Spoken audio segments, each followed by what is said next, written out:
Bonjour à tous, merci de nous avoir rejoints pour cette session présentée par Mathieu. Mathieu qui est également organisateur pour le Workplace Ninja France. Pour un petit info, en septembre, donc le Workplace Ninja France, c'est un user group du Workplace Ninja Summit qui était une des plus grosses conférences européennes dans le domaine du Modern Workplace. Et en septembre, il y aura le Summit en Suisse et on fera prochainement gagner des tickets pour assister à cet événement. Donc, bon, savoir, le ticket, c'est un prix à peu près de, je crois, de 1 500 euros. Et ça, c'est juste l'entrée à l'événement. Par contre, il n'y a pas l'hôtel et l'avion. Donc ça, c'est un peu dommage. Mais on fera quand même gagner les tickets prochainement. Voilà, voilà. Donc, comme je le répète à chaque fois, hein, si vous avez des idées de sessions, que vous voulez présenter quelque chose, des petites démos ou faire un retour d'expérience sur des produits, présenter quelque chose, n'hésitez pas, hein, on est ouvert à tout le monde. J'essaie régulièrement de contacter des personnes même qui n'ont pas l'habitude de parler. Moi, ce que j'ai dans l'idée, c'est que tout le monde a des choses à apporter, même si vous n'avez pas l'habitude de parler, il n'y a pas de souci, vous pouvez soumettre des sessions. Donc maintenant, je vais laisser la main à Mathieu. Bonne Merci session à tous. Damien. Merci Damien. Donc bonjour à tous. Merci de nous rejoindre. Je vois que vous êtes nombreux pour cette session dédiée au Modern Management Windows. Je vais me présenter rapidement. Donc je m'appelle Mathieu Leroy. Je suis basé dans le nord de la France. J'ai une quinzaine d'années d'expérience dans l'environnement, on va dire poste de travail Windows, mais également mobile. Donc, comme vous le voyez, je suis particulièrement intéressé autour des sujets Modern Management Windows, tout ce qui est autour de l'Enterprise Mobility et Security, donc iOS, Android, l'industrialisation et le déploiement. Mais je traite également des sujets autour de l'identité, que ce soit l'identité hybride ou des sujets autour du MFA et du risque associé justement à l'identité.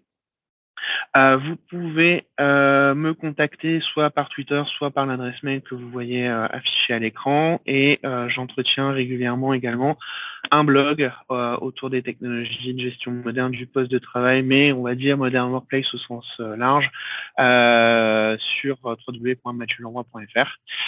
Donc, n'hésitez pas à me contacter et à consulter le blog régulièrement. Vous des choses liées sur ces sujets. On va commencer justement à discuter de la gestion moderne. Donc moi, ce que je voulais, c'était vraiment faire un tour d'horizon de comment adresser la gestion moderne du poste de travail, parce qu'on entend ce mot moderne un peu à toutes les sauces, modern management, modern workplace, etc. Moi, ce que je voulais, c'était un petit peu démystifier et un petit peu apporter des réponses sur le sujet et notamment comment faciliter la migration vers de la gestion traditionnelle vers la gestion moderne, donc dite moderne, donc autour du protocole MDM et l'agilité de déploiement avec des solutions comme Windows Autopilot, etc. J'ai pas forcément voulu faire un focus sur Autopilot, on va en parler rapidement. J'ai en fait découpé la présentation en 4 piliers. Donc, en aucun cas, je suis en train de dire qu'il n'y a que 4 piliers dans la gestion moderne. Là, je considère que ce sont les piliers qui me sont, on va dire, les plus importants et ceux que l'on adresse le plus aujourd'hui chez nos clients, donc potentiellement chez vous demain. Et donc, je voulais également vous les partager, que vous puissiez également évangéliser en interne sur ces piliers qui me paraissent être, on va dire, les plus critiques dans une démarche de migration vers la gestion moderne. Donc le premier, qui, on va dire, s'applique à tout projet autour, on va dire, du modern work, c'est la gestion de l'identité. Donc on connaît tous la synchronisation des identités à avec tous les mécanismes et toutes les possibilités qu'offre le stack Microsoft. Ce qu'on néglige et ce qu'on oublie souvent, c'est l'identité du poste de travail. Et donc, on verra effectivement comment ce pilier est adressable dans une migration vers Microsoft Intune. Le deuxième, c'est l'inscription, l'enrôlement. Aujourd'hui, on dispose de beaucoup de méthodes. Comment y aller? Comment rendre mon périphérique manageable par ces solutions, on va dire de manière la plus fluide et automatisée pour l'utilisateur, mais également pour l'IT.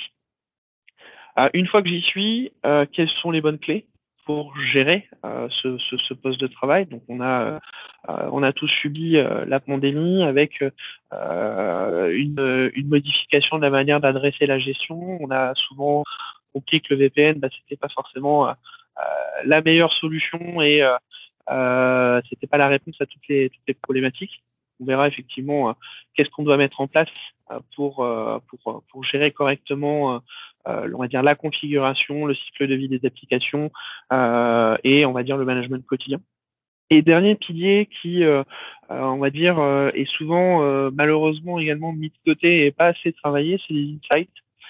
Donc les insights, c'est tout simplement utiliser correctement la donnée qui est remontée par cette télémétrie, que ce soit Windows ou Office, pour vraiment optimiser l'expérience utilisateur et passer d'un support réactif à un support proactif. On verra un petit peu ce qu'on est capable d'avoir comme information et ensuite le traitement de cette information. Euh, Évidemment, la sécurité, elle est entre guillemets adressée à chaque pilier, que ce soit de l'identité à la gestion. Donc, on a différentes, on va dire, méthodes de sécurisation. La sécurisation d'identité, on va parler du MFA ou d'autres solutions. Sur la gestion, on va parler forcément de DR, etc. Donc, ce qui est important, c'est que même si je le considère pas comme un pilier de la gestion moderne, la sécurité, c'est également quelque chose qui est transverse sur l'ensemble des briques que compose le Modern Workplace Microsoft. De toute façon, pour ceux qui travaillent quotidiennement sur le Modern Workplace Microsoft, vous voyez très bien que l'ensemble des briques sont adressées par au moins une solution intégrée. Très rapidement, un mot sur les licences et après on n'en parle plus. Cette slide, elle existe principalement en fait pour rappeler, puisque je vois encore beaucoup de personnes qui sont étonnées ou alors des clients qui ne sont pas au courant de l'inclusion de configuration manager dans les licences Microsoft 365 E3 et Business Premium. Dans le cadre de la cogestion, on verra après ce que ça veut dire. Donc, quand vous avez des licences Intune, vous avez des licences configuration manager pour le poste de travail. Donc ça, c'est important. Si demain vous avez effectivement un parc complexe avec un portfolio applicatif complexe à migrer sur Intune, peut-être qu'effectivement la solution configuration manager de manière temporaire peut être une bonne solution. Ça, c'est, on va dire, propre à chaque organisation, chaque stratégie. Disons que bien souvent, je rencontre des clients qui me disent, nous en fait, on nous a dit c'est 100% Intune, mais voilà, il n'y a pas une réponse, universelle. Évidemment que votre première démarche devrait de basculer sur Intune. Maintenant, il y a des problématiques de portfolio applicatif ou de comment dire de méthodologie interne qu'on ne peut pas faire évoluer facilement. Et donc, effectivement, configuration manager garde encore un intérêt certain et on verra au travers de la cogestion et de l'attachement que vous pouvez toujours utiliser effectivement cette solution. On va attaquer sur le premier pilier qui est l'identité du poste de travail. Je vais faire un rappel rapide sur, on va dire, les trois méthodes d'identification d'un poste de travail dans Azure Active Directory. La première qui va, on va dire, intéresser les personnes qui aujourd'hui disposent d'un parc informatique, d'un parc de poste de travail déjà déployé, mais qui souhaitent moderniser au niveau de la gestion et basculer vers une solution telle que Microsoft Intune. Donc l'hybride Azure AD Join, donc on est sur un périphérique qui vous appartient et qui, on va dire, est connu de votre Active Directory, mais également sur Azure Active Directory. Donc, on a un processus d'enregistrement automatisé du poste de travail directement dans Azure AD, donc au travers de l'AD Connect, même si c'est le poste de travail lui-même qui fait l'action de s'enregistrer sur Azure AD. C'est une notion qui est importante de rappeler. C'est pas l'AD Connect qui fait cette jonction. L'AD Connect ne fait que transmettre des informations sur Azure AD avec des informations propres à l'enregistrement ordinateur, mais le join en lui-même se fait par machine. L'hybride Azure AD Join est applicable sur Windows 10 et Windows 11.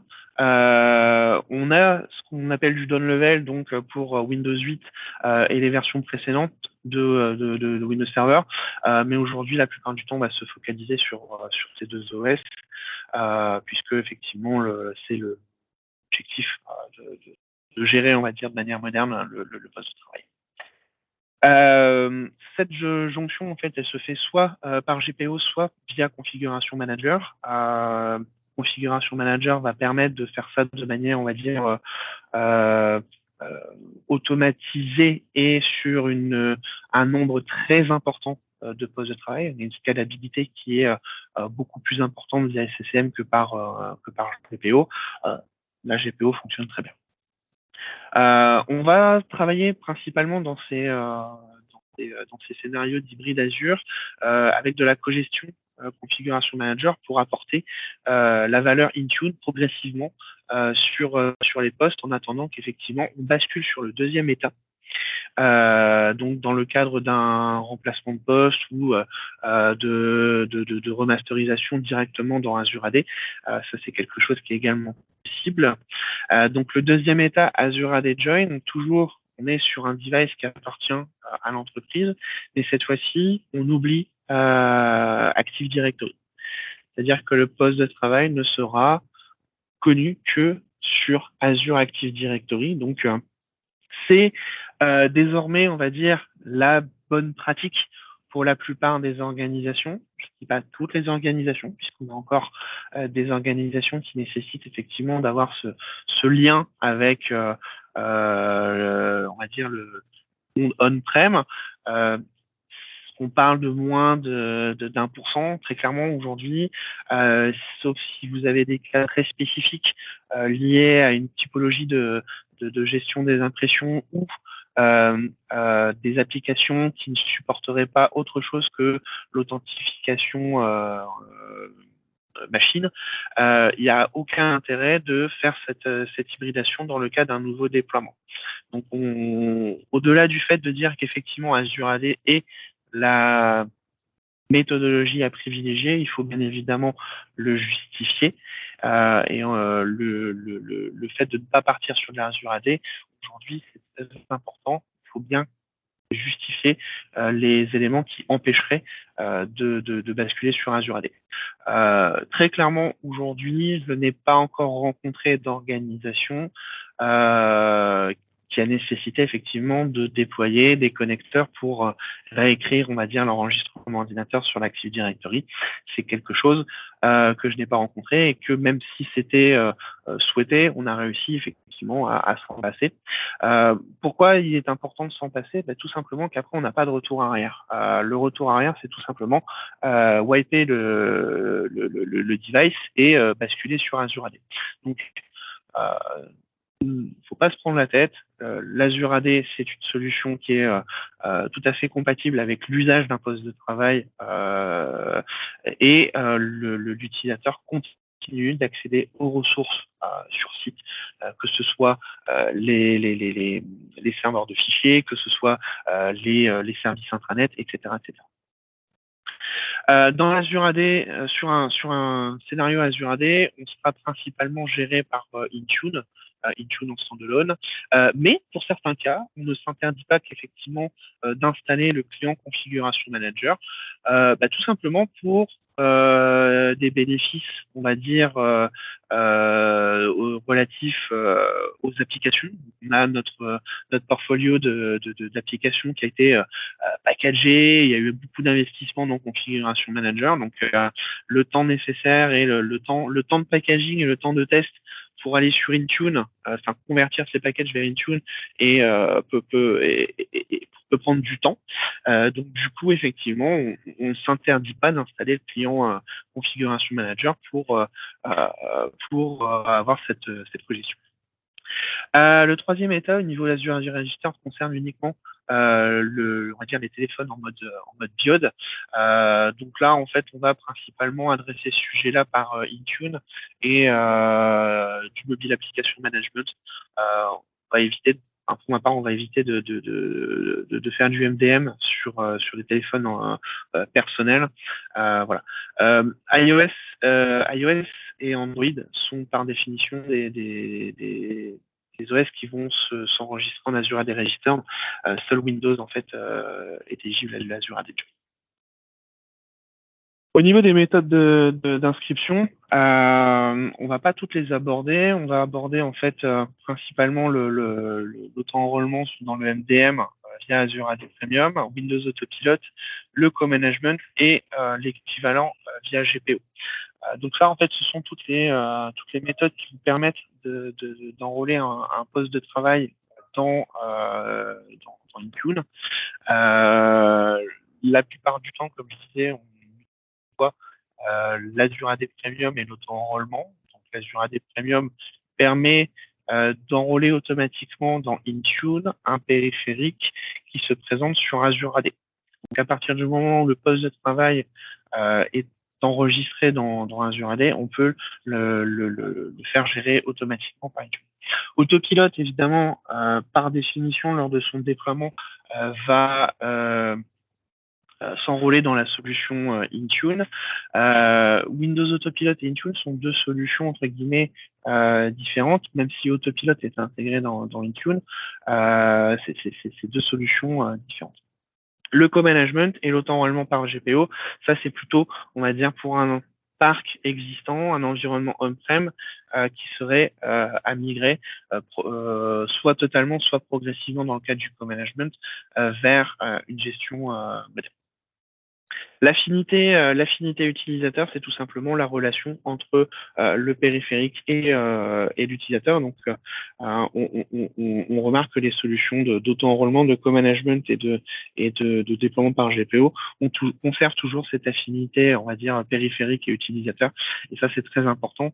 Tout simplement, si vous avez défini des règles de déploiement qui vérifient l'utilisateur principal ou l'utilisateur qui n'est pas l'utilisateur principal de la machine en condition d'installation d'application ou autre. L'auto-enrôlement via le MDM, c'est ni plus ni moins en fait qu'une configuration dans Azure AD. Donc ça nécessite Azure AD Premium P1, donc premier niveau premium d'Azure AD pour tout simplement en fait enrôler de manière automatique les périphériques dans le MDM. En ce qui concerne Autopilot, vous avez en fait un workflow. Je ne vais pas forcément rentrer dans le détail, mais on a une phase Autopilot qui va customiser l'out-of-box experience Windows, qui va pousser les paramétrages MDM sur la machine. L'utilisateur s'authentifie.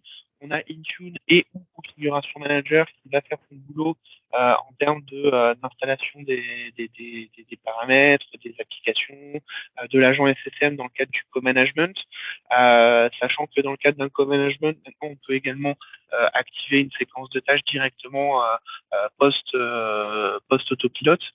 Donc ça, si vous avez effectivement des séquences de tâches d'installation d'applications complexes en fonction de persona utilisateur ou ce genre de choses, ça c'est quelque chose qui est très pratique. Et donc l'objectif c'est qu'à la fin on ait un périphérique qui est prêt à utiliser et géré par Intune. En ce qui concerne les dépendances, donc là on bascule, on va dire, sur le deuxième pilier. On a basculé sur le deuxième pilier, l'enrôlement et la gestion. Aujourd'hui, on a plusieurs modes pour gérer le poste de travail. Donc le premier qui est, on va dire, le plus simple, qui est Microsoft Intune en mode cloud only. Donc on peut l'appeler Microsoft Intune standalone. Et donc en fait, la seule autorité de gestion du poste de travail et Microsoft Intune. L'ensemble de la gestion se fait au travers de la console et on n'a plus de dépendance avec des solutions on-prem telles que Configuration Manager. Et aujourd'hui, on est en capacité d'adresser, on va dire, toute une gamme de périphériques de Windows en passant par Android, iOS et macOS. Bientôt, on aura effectivement la possibilité de gérer Linux. Aujourd'hui, c'est en preview. Voilà, on peut pas faire grand chose en termes de gestion, mais par contre, en termes d'accès conditionnel, on est capable effectivement de gérer la plateforme Linux. Au niveau de la cogestion, donc la cogestion, c'est ni plus ni moins en fait faire travailler configuration et Microsoft Intune de concert. Le périphérique, en fait, il est géré par Configuration Manager et Microsoft Intune selon une configuration de charge de travail. Donc la charge de travail, je vous montrerai après dans la démo, c'est ni plus ni moins qu'une zone de configuration. Donc ça peut être le chiffrement Windows, ça peut être la gestion des mises à jour, ça peut être la gestion de la conformité. Et donc ça, on décide en fonction de la maturité que l'on a vis-à-vis de la gestion moderne, de basculer ce workload soit sur Intune, soit de le conserver sur Configuration Manager. La plupart du temps, j'ai pour habitude de basculer des workloads comme le chiffrement, enfin la gestion, on va dire, endpoint security directement sur le cloud. Windows Update for Business, c'est également un scénario qui est, on va dire, beaucoup plus simple d'adresser avec Intune que, on va dire, on-prem. On a une intelligence et puis maintenant, avec des solutions comme Autopatch, on va pouvoir encore en plus déléguer de choses au cloud. Tout en gardant effectivement le contrôle au niveau tout simplement des rings et ce qu'on adresse en termes de portfolio poste de travail. L'objectif de la cogestion, c'est de vous amener progressivement vers une gestion Intune à 100% et pourquoi pas le décommissionnement de Configuration Manager.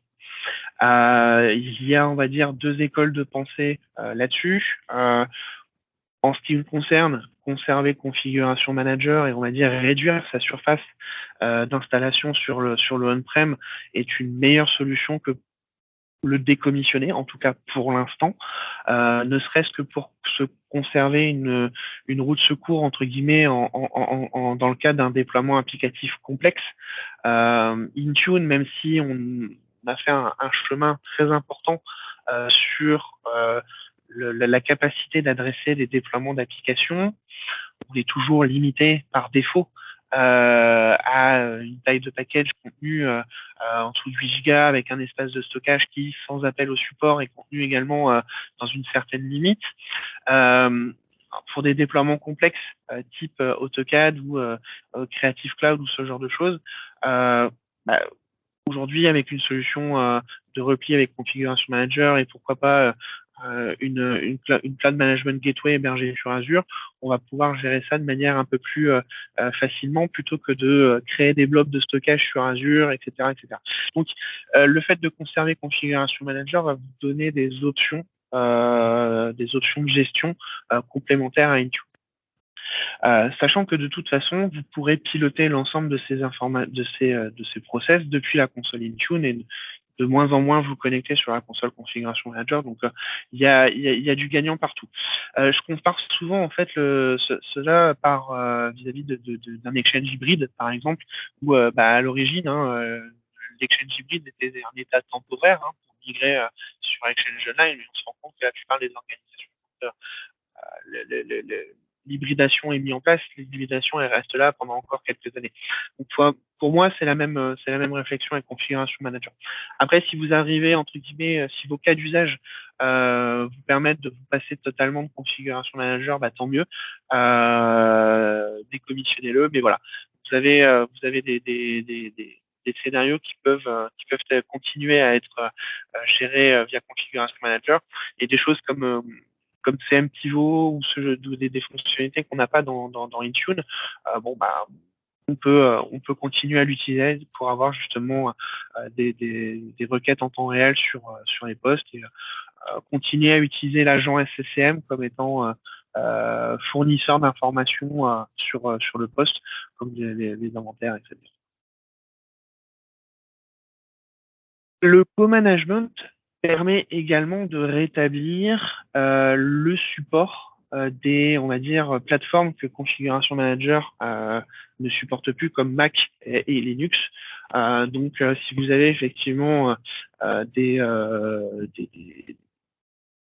appareils Linux ou des Mac, vous souhaitez gérer, bah, vous pouvez tout simplement en fait récupérer cette gestion au travers du co-management. Alors évidemment, bah, ces solutions, enfin ces OS seront gérés par Intune, mais on va dire que vous allez bénéficier d'une gestion unifiée au travers de la console directement depuis Intune pour tous ces OS. Donc la cogestion nécessite donc d'enrôler, d'inscrire le périphérique dans la solution Intune. Donc en enrôlant la solution dans Intune, comme je le disais, on a la possibilité de basculer des charges de travail côté Intune. Le gros avantage, c'est qu'on va pouvoir également bénéficier de l'accès conditionnel pour, on va dire, pour les postes de travail, l'accès conditionnel, mais surtout les fonctionnalités de gestion à distance, la possibilité de faire un wipe, des redémarrages, etc. Et on a également le support de Windows Autopilot. C'est-à-dire qu'on va pouvoir en fait tout simplement recommissionner en fait un poste de travail qui est géré par SSM aujourd'hui, le wiper, lui apposer un profil autopilote et le réenrôler directement dans Azure AD et Intune. Encore une fois, installation ou pas du client SCCM lors de ce déploiement, ça c'est en fonction de votre organisation et de ce que vous avez encore en portfolio et en process lié à configuration manager. Voilà. On passe maintenant à l'attachement. Donc, on va dire le tenant attache, le nom. Moi, j'appelle ça l'attachement à Microsoft 365. Le tenant attach, en fait, c'est autre chose que le co-management, même si c'est, on va dire, lié en termes de processus. Le tenant attach, en fait, va permettre d'attacher, de synchroniser les informations des agents configuration manager sans inscription au service IMDM. Donc la grosse différence entre le tenant attach et le co-management, c'est le fait que dans le tenant attach, on n'enregistre pas le poste de travail dans Intune. Il est toujours géré à 100% dans configuration manager, mais il est visible désormais dans Intune. Alors, quels sont en fait les intérêts du tenant attach? Tout simplement, faire bénéficier à des scénarios comme le helpdesk first line, donc tout ce qui est service helpdesk ou niveau 1, niveau 2, des capacités donc, dans la console Intune pour pouvoir adresser tout simplement exécuter des scripts, vérifier l'inventaire, installer des applications depuis la console Intune. Donc on va éviter, ça va nous permettre en fait au travers d'une seule console et d'une seule, on va dire, une seule gestion des droits, leur donner la possibilité de réaliser des tâches d'administration courantes sur les postes de travail et ne pas leur donner accès à la console SCCM et avoir une console web, tout simplement. C'est entre guillemets le tenant attach est un peu le résultat d'une promesse pour les plus anciens sur Configuration Manager, c'était d'avoir entre guillemets une console web Configuration Manager. Donc ça s'est jamais fait et on va dire que le tenant attach c'est un peu le résultat de cette promesse quelques années on va dire plus tard, ce qui nous permet justement de gérer le poste de travail sur les tâches on va dire les plus basiques avec une console web. Le tenant attach permet néanmoins de faire des choses un peu plus on va dire un peu plus complexes, notamment l'onboarding dans des solutions comme Defender for Endpoint ou pousser des politiques de gestion comme le pare-feu ou la réduction de surface d'attaque. Au travers de cela, en fait, c'est Intune qui va en fait demander à Configuration Manager de configurer ses produits et ses sécurités. Et pour ce qui est de Defender for Endpoint, bah, tout simplement enrôler dans le service EDR de Microsoft le poste de travail ou même le serveur. Dans la démonstration que je vais vous faire, en fait, vous verrez que j'ai, au travers d'une policy Intune, enrôlé un serveur Windows de serveur directement dans l'EDR Microsoft. On va passer, 2034, on va passer à la démo. Donc, je vais vous montrer effectivement, faire un petit refresh, je vais vous montrer effectivement les trois cas de gestion. Alors, évidemment, dans une organisation, nous n'aurons pas, on va dire, autant de cas différents de gestion. Là, en fait, cette plateforme, cette démonstration, elle me permet de montrer tous les types de gestion possibles sur Intune. Avant de démarrer, on va tout de suite démarrer en fait notre processus autopilote. J'avais oublié ma petite démo autopilote, donc je l'ai préparée d'avance. On a un déploiement à faire sur autopilote et normalement on devrait avoir d'ici quelques minutes la machine apparaître dans le service. Voilà, on est sur cette fois-ci on est sur un déploiement pur Azure AD, donc avec aucune attache on-prem. On est sur un poste de travail 100% dit moderne, donc déployé avec autopilote, géré par Intune, avec l'ensemble du cycle de vie de la machine géré par autopilote. Voilà. Donc, en ce qui concerne autopilote, si on reprend la slide, on a la phase de préparation. Donc là, voilà, le déploiement est en cours. On va le laisser se terminer. En ce qui concerne la console, donc là, ce que vous voyez à l'écran, c'est ni plus ni moins que l'ensemble des machines de démonstration avec les différents états. Donc là, vous voyez en fait le manage by. Vous avez des différents états. On va commencer par le plus simple, qui est, on va dire, le périphérique managé par Intune. Et donc là, on voit effectivement que ma machine est gérée de manière, on va dire, complètement par Intune, avec sa conformité, sa configuration qui lui est poussée par Intune, on y reviendra juste après. Donc voilà, ça c'est quelque chose, on va dire, c'est classique. On va dire ce que vous voyez en fait ici est le résultat d'un déploiement avec Windows Autopilot. Donc on est sur un déploiement moderne, agile, on va dire le plus moderne. Sans passer trop de temps sur ce mode, on constate effectivement qu'on a toutes les possibilités de gestion à distance sur la machine avec le reporting associé. Si on passe maintenant sur une machine qui est dans un état co-managé, donc là, ça va devenir un petit peu plus intéressant parce que vous voyez en fait ici qu'on a beaucoup plus de possibilités en termes on va dire, de gestion.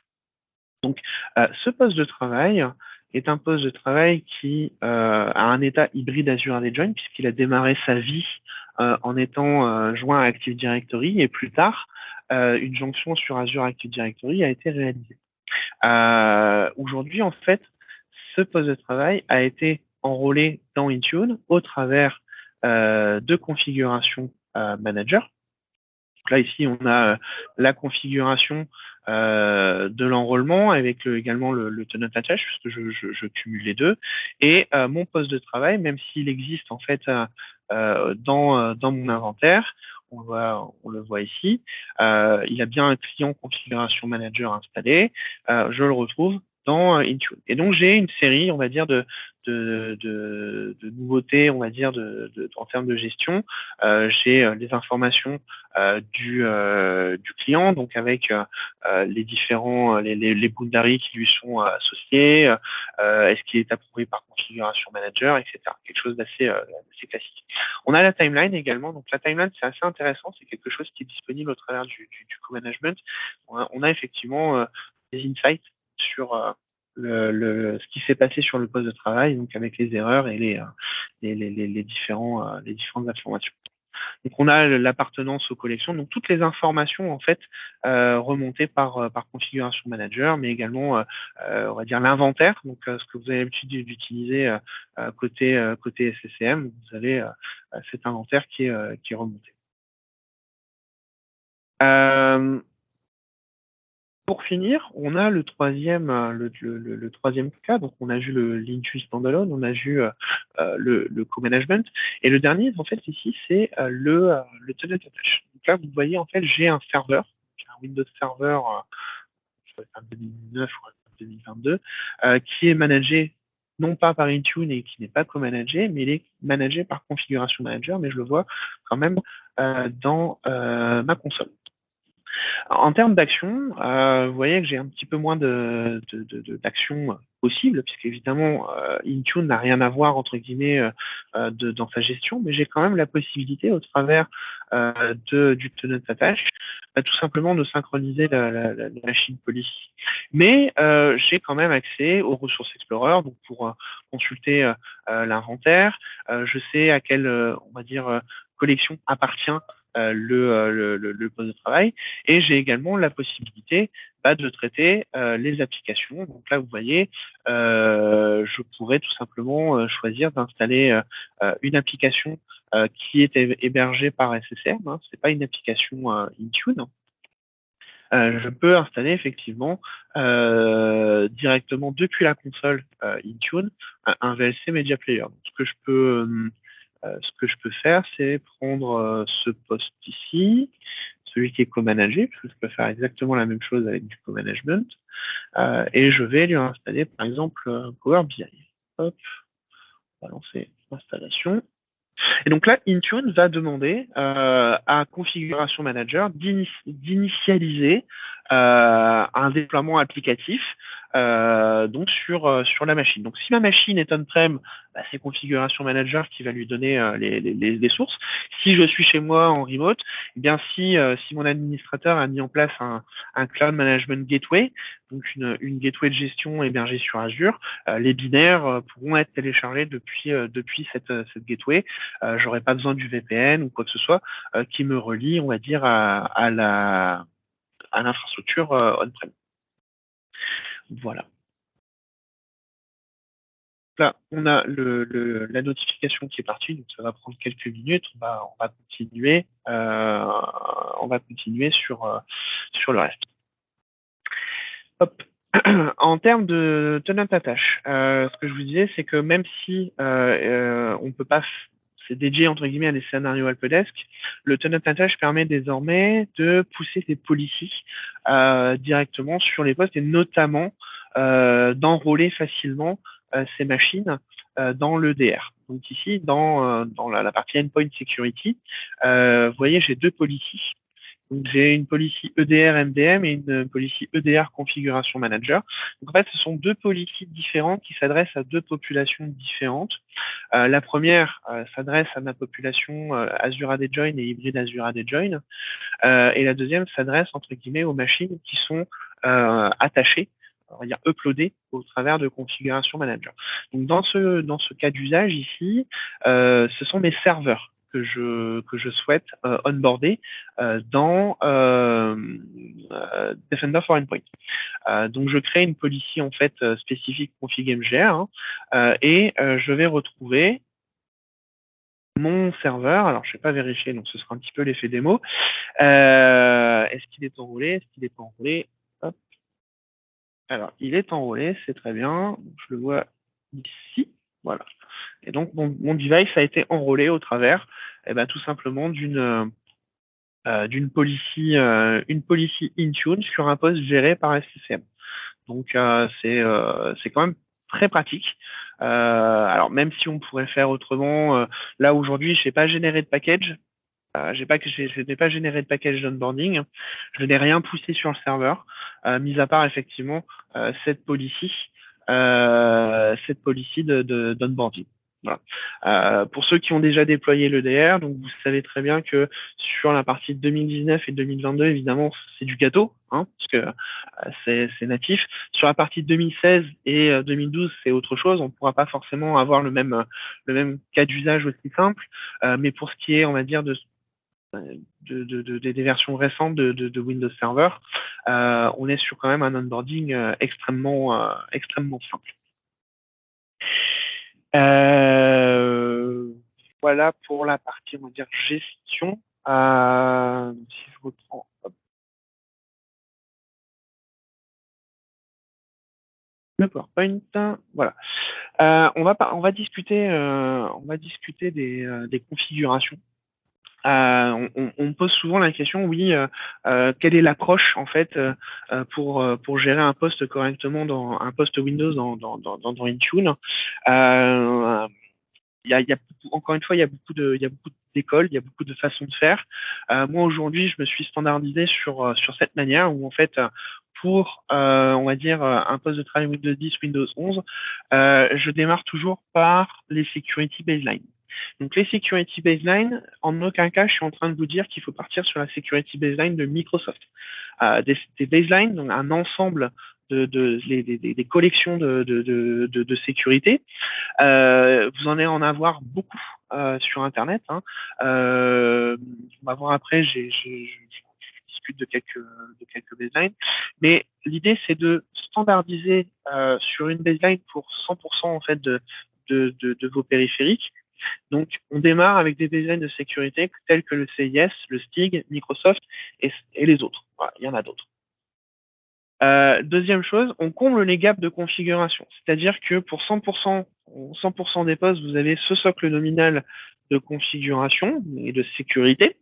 Et on va dire pour ce qui n'est pas adressé par les baselines de sécurité et ce qui est spécifique, donc ce qu'on appelle des paramètres individuels, donc spécifiques à des groupes Azure AD, soit d'utilisateurs ou de machines, vous allez utiliser principalement le catalogue de settings ou les profils de configuration.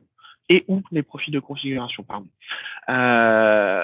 Essayez, si vous démarrez votre migration vers Intune, de privilégier le settings catalogue par rapport aux templates, on verra après.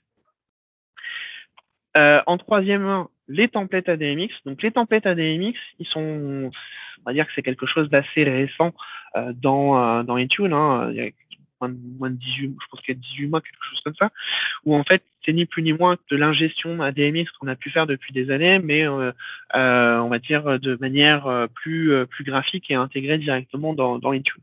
Donc l'ensemble des ADMX, l'ensemble, 99% des ADMX sont intégrés désormais dans Intune. Et donc, pour ce qui est des configurations legacy, on va les adresser avec les ADMX. Et toujours en dernier, systématiquement adresser une politique de conformité, donc une compliance policy. La compliance policy, elle est là principalement pour la coupler avec des accès conditionnels. Donc ne faites pas l'impasse sur la conformité d'appareil, parce que c'est dommage de configurer un poste de travail, on va dire, avec le MDM et de pas faire de compliance policy. La compliance policy, elle n'a pas besoin d'être complexe la plupart du temps, mais assurez-vous quand même que le Secure Boot, que BitLocker, des choses comme ça soient activés et actifs lorsque l'utilisateur et le poste se présentent sur les services Microsoft 365. Au niveau des security baseline, comme je disais, il y en a beaucoup. Donc, évidemment, il y a celle de Microsoft. Hein, elle est gratuite, elle est facile à intégrer puisque c'est ni plus ni moins intégré dans la console Intune. Mais vous avez également le CIS hein, qui est très très très réputé. Personnellement, je travaille régulièrement sur du hardening Windows avec le CIS. Par contre, attention, c'est complexe à intégrer. Mais la complexité, elle vient du fait que c'est extrêmement exhaustif en termes de documentation et de couverture, on va dire, au niveau fonctionnel. Donc les benchmarks sont gratuits, mais si vous voulez accéder aux images hardennées ou aux fichiers JSON pré-créés, il faut payer. En fait, il y a un abonnement et qui est vraiment pas donné. Mais par contre, les benchmarks, sous forme de PDF, donc attention, ce sont des PDF de 800, 900 pages, donc vous permettent justement de créer votre baseline. Ensuite, on a la STIG. Donc la STIG, c'est quelque chose qui a été à l'initiative du département de la Défense américain. Donc c'est téléchargeable gratuitement. Vous avez un zip qui est tous les 3 mois mis à jour avec les GPO et désormais les fichiers JSON Intune. C'est très complet. C'est également basé sur le CIS, il s'en cache pas. Mais voilà, il faut revisiter pas mal de paramètres puisqu'ils sont très spécifique au département de la défense américain. Donc pour un client français, c'est pas forcément l'idéal. Et on a le NCSC, donc l'équivalent de l'ANSSI en Angleterre, qui eux en fait mettent à disposition les fichiers JSON et le guide gratuitement. Et c'est assez facile à intégrer puisque vous avez déjà les scripts PowerShell pour uploader les fichiers JSON directement dans Intune et à partir de là, commencer un petit peu à faire le tri et à l'appliquer sur vos postes. L'idée, c'est de renforcer la posture de sécurité de votre poste de travail et au travers de votre DR, pas forcément Microsoft, tout simplement adresser les vulnérabilités. Donc là, par exemple, dans ce cas-ci. Alors, je ne sais pas si ça a été mis à jour, puisque bon, voilà, c'est un sécurseur de 64%, qui est pas mal, mais en appliquant toutes les baselines, on devrait être entre 80 et 90. Donc là, effectivement, sur la partie device, il doit me manquer des choses, mais je pense que c'est pas encore calculé. C'est pas encore calculé, ouais, je pense que c'est pour ça que la baseline est appliquée, mais à mon avis, c'est pas encore l'information n'est pas encore remontée dans le service. Donc les baselines, très important, c'est votre point de départ, et ensuite vous faites des itérations avec le catalogue de settings. La gestion des attributions, donc très rapidement, parce que je pense que vous êtes déjà familier avec ça. Les profils de configuration, ça peut être affecté à des groupes d'utilisateurs ou des groupes d'appareils. Avec Azure AD Premium, vous avez des groupes dynamiques qui vous permettent, au travers de différents critères, de regrouper des typologies de postes avec des critères complexes. Personnellement, je suis pas le plus grand fan des groupes dynamiques. Le temps de mise à jour, etc. On n'est pas sur quelque chose d'extrêmement, on va dire, rapide. Donc personnellement, moi, je travaille de plus en plus désormais avec les filtres. Donc les filtres qui permettent justement, en plus, le gros avantage des filtres, c'est la possibilité de mixer utilisateurs et appareils. Donc avoir des scénarios d'attribution comme là ici, j'applique une application. Je veux déployer une application sur un groupe d'utilisateurs voilà, on a un groupe Comex, mais par contre, je veux pas déployer cette application sur les devices Biode, donc les devices personnels de ces utilisateurs. Donc auparavant, c'était assez compliqué parce qu'on ne pouvait pas mixer des groupes d'utilisateurs avec des groupes en inclusion et des groupes de machines en exclusion. C'était extrêmement complexe. C'était voilà. Donc maintenant, avec les filtres, on va pouvoir faire ça de manière, on va dire, beaucoup plus simple. Et voilà, je vous encourage vivement à diminuer votre dépendance sur les groupes Azure AD dynamiques quand vous pouvez. Et les remplacer par des filtres. Ça marche très bien et on a de plus en plus de critères, on va dire, sur ces filtres. Alors effectivement, si on renforce la dépendance sur les filtres et que pour une raison ou une autre, le service côté Microsoft a un petit souci et les filtres sont plus appliqués, ça pourrait provoquer des problèmes. C'est arrivé une fois, donc c'est pour ça que j'en parle. Donc voilà, il y a toujours cette notion de risque, mais voilà, je trouve que le bénéfice, on va dire, est beaucoup plus important que là le risque vis-à-vis d'une panne. Au niveau des applications, je vais pas passer non plus 3 heures sur le life cycle des applications. Je passerai juste le message en disant qu'aujourd'hui, vous ne pouvez plus vous permettre de ne pas vous occuper des applications tiers.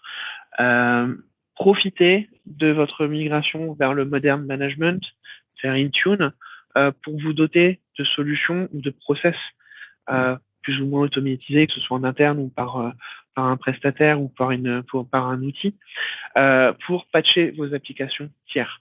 Même si vous faites le job sur Windows, aujourd'hui, les vecteurs d'attaque, les vecteurs de vulnérabilité, les vulnérabilités, pardon, sont aussi sur les applications tiers, que ce soit de Adobe ou Java ou les autres. Hein, ça, c'est les suspects de d'habitude.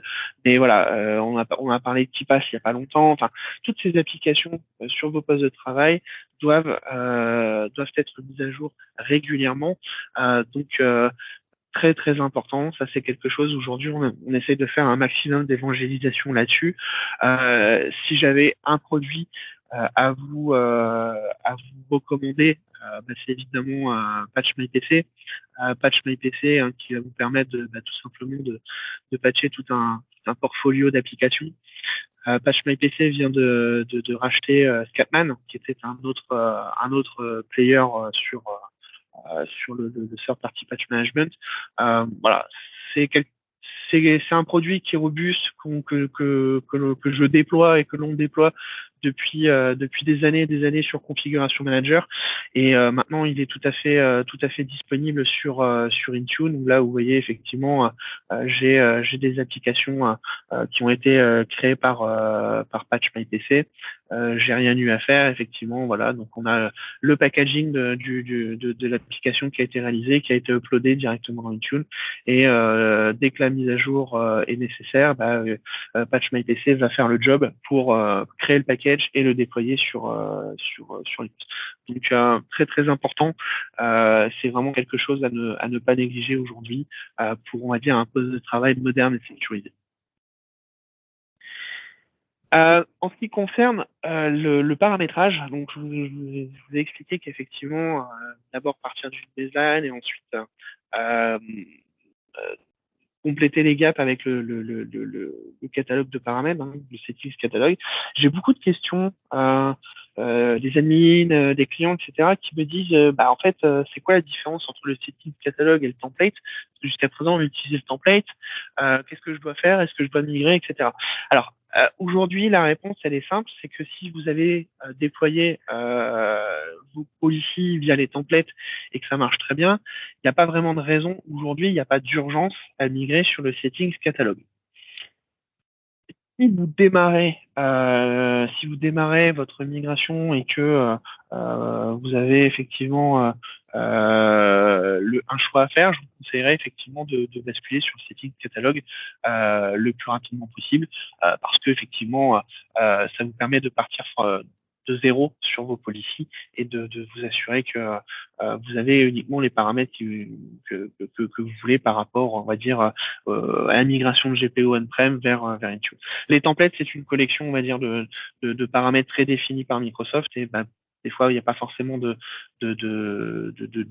logique, on va dire, à mélanger le paramétrage du start menu avec d'autres choses, etc. Donc, c'est pour ça que personnellement, moi, j'utilise le settings catalogue depuis quelques mois, maintenant de manière systématique.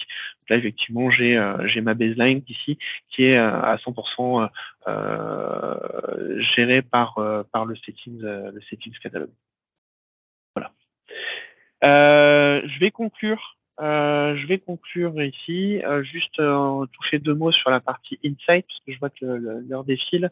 Endpoint Analytics, hein, pour ceux qui ont des abonnements Microsoft 365, E3, E5,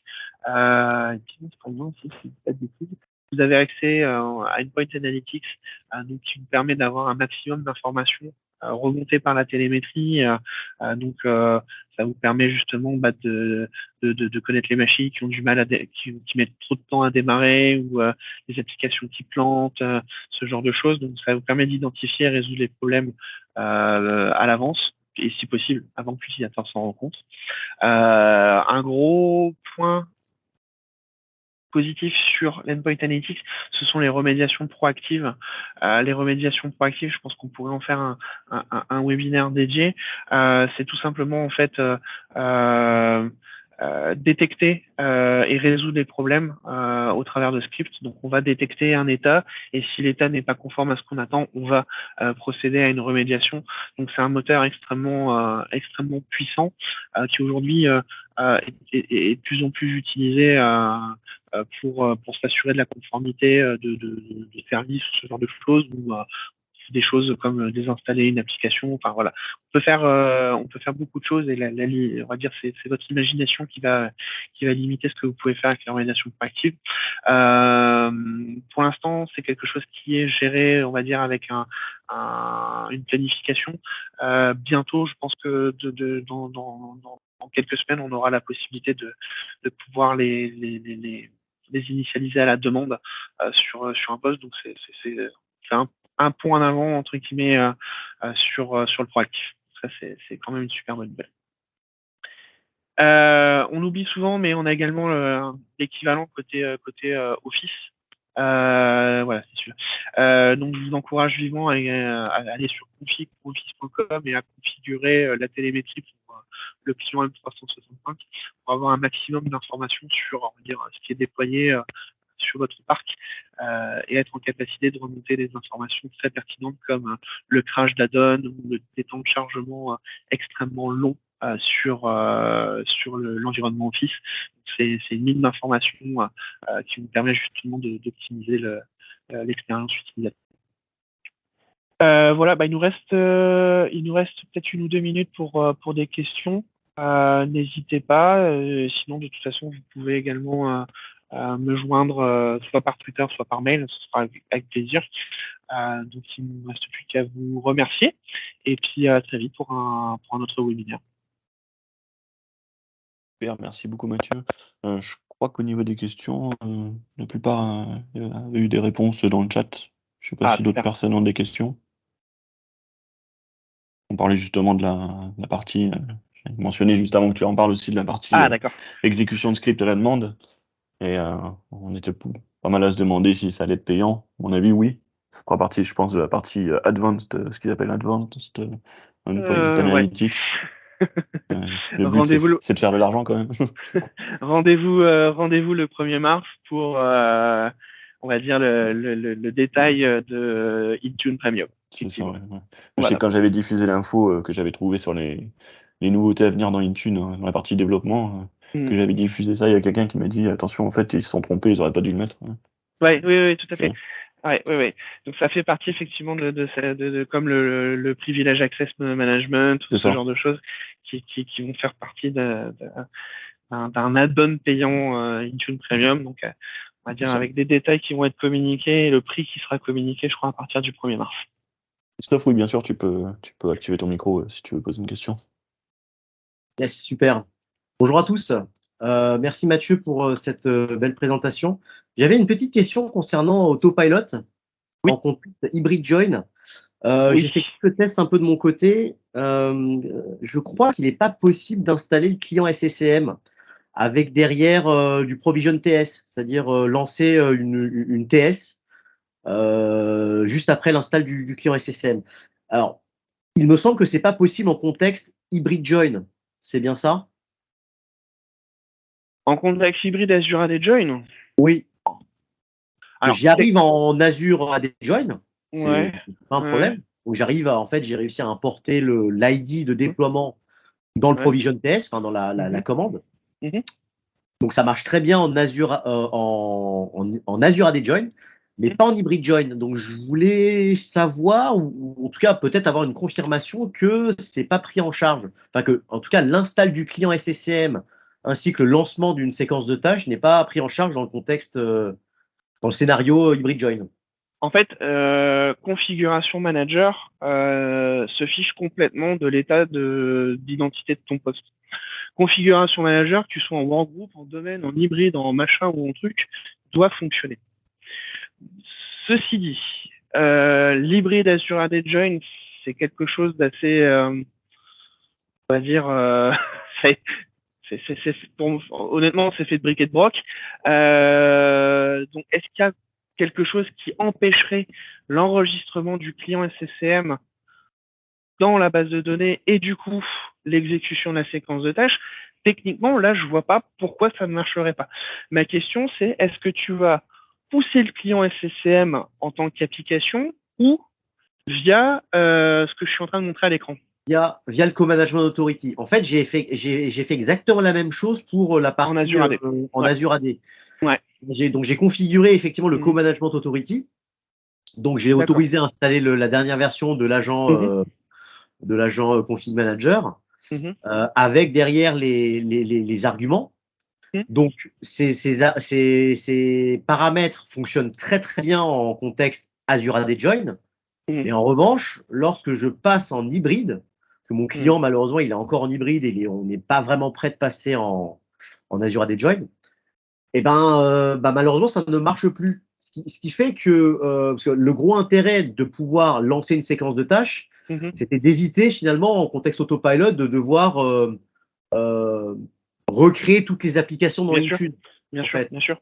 Parce qu'aujourd'hui, la séquence de tâches imbriquée, elle est déjà prête. Et en fait, moi, la config autopilot, j'en ai eu pour littéralement un quart d'heure en contexte Azure AD. Mais en hybride, là, ça va être plus compliqué, je pense. Tous les cas d'usage que moi j'ai en retour d'expérience sont sur Azure AD Join avec la séquence de tâches. Je l'ai jamais fait en hybride Azure AD Join parce que je refuse je refuse de faire de l'hybride Azure AD Join, notamment justement à cause de ce genre de choses. Et si il y a tellement personne chez Microsoft qui travaille sur l'hybride Azure AD Join qu'à mon avis, il y a personne qui s'est posé la question de tester l'installation du client. Alors, c'est intéressant. Ce que je vais faire, c'est que je vais juste prendre tes coordonnées et puis moi, je vais poser la question et je vais regarder de mon côté. Je te ferai un retour. Mais alors, techniquement, là, il n'y a rien qui empêcherait l'installation du client, puisqu'à partir du moment où il arrive à pinguer, entre guillemets, le management point, à faire son enregistrement, donc le device registration dans configuration manager, ça devrait fonctionner. Est-ce que c'est lié à la façon d'authentifier le client? Est-ce que tu es en Azure AD ou en token ou en PKI? Là, il y a peut-être aussi des choses. Ouais, à voir. Il peut y avoir effectivement des cas où ça pourrait pas fonctionner, mais là encore, je vois pas. Là, je vois pas. Mais je vais regarder parce que c'est super intéressant. Je pense que tu dois faire partie malheureusement des très peu qui n'ont pas réussi à forcer l'Azure AD Join. Donc c'est dommage, mais bon voilà, c'est comme ça. C'est un cas comme un autre et c'est supporté, donc ça doit fonctionner. Ouais, ok. Donc en fait, Microsoft, ils axent plus leur développement autour de l'hybride Azure AD Join. Enfin, il est supporté, mais ils vont pas fondamentalement améliorer les choses dans les mois ou les années à venir. Donc ils focalisent plus leurs efforts sur toutes les machines qui sont full Azure Join. Quoi. Mais, la communication officielle, et ça je pourrais t'envoyer effectivement le Tech Community qui ont fait référence, c'est on a livré l'hybride Azure AD Join et le connecteur Intune. Le scénario fonctionne, il a été reseté as is. On le supporte jusqu'à nouvel an, on le supporte. Maintenant, il y aura zéro développement complémentaire sur ce sujet. Et ça, ce que je te dis, ça date d'il y a au moins 2 ans. D'accord. Voilà. Donc clairement, enfin aujourd'hui, c'est quelque chose qui, même il y a 2 ans, de toute façon, c'est quelque chose aujourd'hui, il faut totalement oublier et bien expliquer aux clients, parce que c'est souvent des craintes en fait que le client a vis-à-vis de l'accès à ses ressources on-prem, etc. Donc c'est effectivement quelque chose qu'il faut adresser vraiment très tôt Mais bon, voilà, je pense que là, tu es largement engagé, on va dire, sur le sujet, quoi. Ouais, ouais, effectivement, ouais.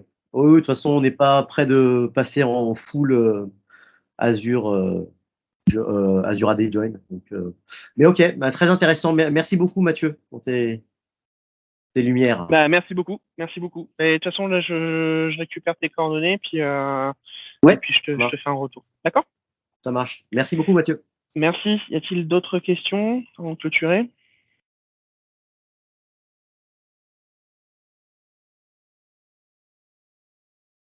Non, j'ai l'impression que non. Merci Mathieu. Merci Clément. Bon, bah, il ne me reste plus Merci. qu'à vous remercier tous, et puis voilà. Merci Mathieu. Pour info, la session sera disponible après sur YouTube dans l'après-midi. Je pense d'ici 15-16 heures. Ok, super. Voilà. Je vous souhaite une Merci à tous. bonne journée à tous. Au revoir, bonne journée. Et merci Mathieu.